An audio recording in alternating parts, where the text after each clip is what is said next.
वांद्र्यातील सर्वात मोठी झोपडपट्टी असलेल्या नर्गिस दत्त नगरचा आता लवकरच कायापालट होणार आहे।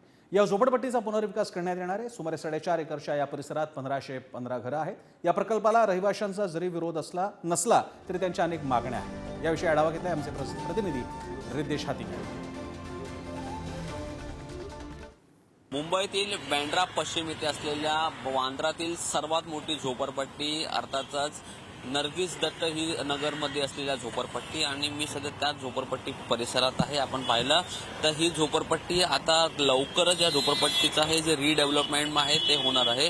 आपण जर पाहिलं 450 एकरमध्ये हा जो संपूर्ण लँड आहे तो पसरलेला आहे आणि रोशनी बिल्डर, ओमकार बिल्डर यांच्या थ्रू या संपूर्ण या जागेची आहे ती रिडेव्हलपमेंट होणार आहे। महत्त्वाचं आपण पाहिलं तर 2019 दरम्यान हा बिल्डर आला अशी माहिती सध्या तरी मिळत आहे। या आपण जर पाहिलं तर या एरियामध्ये जवळपास 1515 घरं आहेत आणि त्यातले 800 ते 850 घरं आहेत ते पात्र झालेले आहेत, मात्र उर्वरित आहे ते अपात्र झालेले आहेत। आता स्थानिक नागरिकांचं एकच मत आहे की जे उर्वरित नागरिक आहेत, जे उर्वरित 700 750 घरं आहेत त्यांना देखील जे आहे ते पात्र आहे ते घोषित करावं। दुसरीकडे आपण पाहिलं त्यांचं असं देखील मत आहे की जेव्हा तुम्ही आम्हाला शिफ्टिंग द्याल तेव्हा तुम्ही ट्रान्झिट कॅम्प आहे तो याच परिसरात बांधा, कारण इकडे बरेचसे जे आहेत 2-2.5 हजार आहे जे विद्यार्थी राहतात, त्यांचा शाळेचा विषय असेल, त्याचबरोबर जो कामगार वर्ग आहे त्यांचा कामाचा विषय असेल, त्यामुळे त्यांना जो ट्रान्झिट कॅम्प आहे तो याच परिसरात जवळपास कुठे द्या। महत्वाचं म्हणजे सर्व रिडेव्हलपमेंटमध्ये एक महत्वाचा मुद्दा आहे की जे 2011च्या रूलच्या हिशोबाने अर्थात 2011 नंतर ज्यांनी घरं बांधली असतील किंवा घरं घेतली असेल त्यांना देखील त्यांचा हक्काचं घर मिळावं, त्यांना देखील जे रूम आहे ते पात्र मिळावं, ही प्रामुख्याने मागणी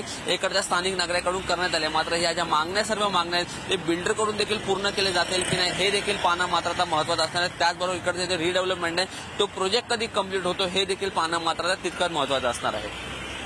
कॅमेरा पर्सन मनोज सोलंकीसह मी रिद्देश हातीम, पुढारी न्यूज, मुंबई।